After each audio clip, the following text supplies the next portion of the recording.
And then we come to Pakistan. The Prime Minister of the country, Imran Khan, is in Afghanistan as I speak. The timing of his visit could not be more ironic.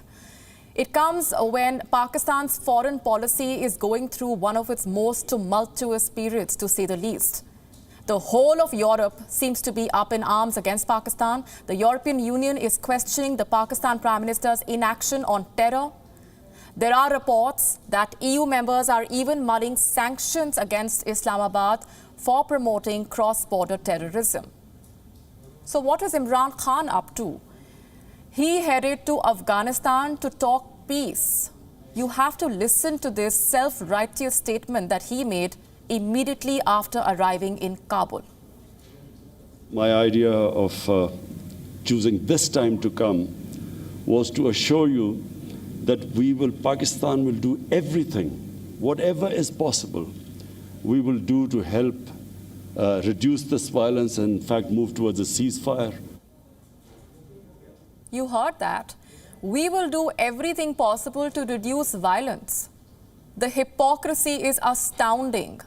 How about reducing violence on the other side of the border? A few hours before Imran Khan landed in Kabul, a fierce gun battle was underway in Jammu and Kashmir. 4 Pakistani terrorists opened fire and lobbed a grenade on Indian Forces personnel. This happened near a toll plaza in the town of Nagrota.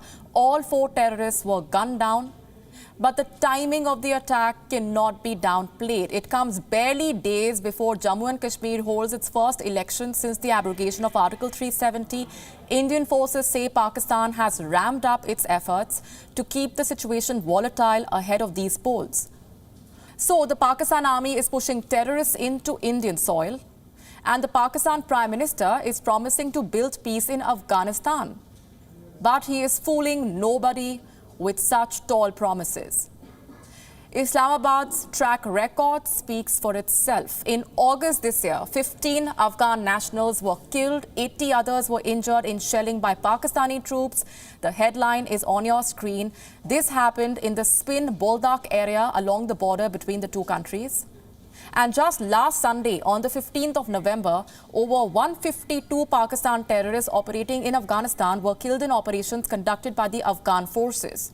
I could list out more examples, but you get the point. Imran Khan's statement on promoting peace in Afghanistan reeks of hypocrisy. It is meant to fool the European Union, which is mulling sanctions against Islamabad for the inaction on terror.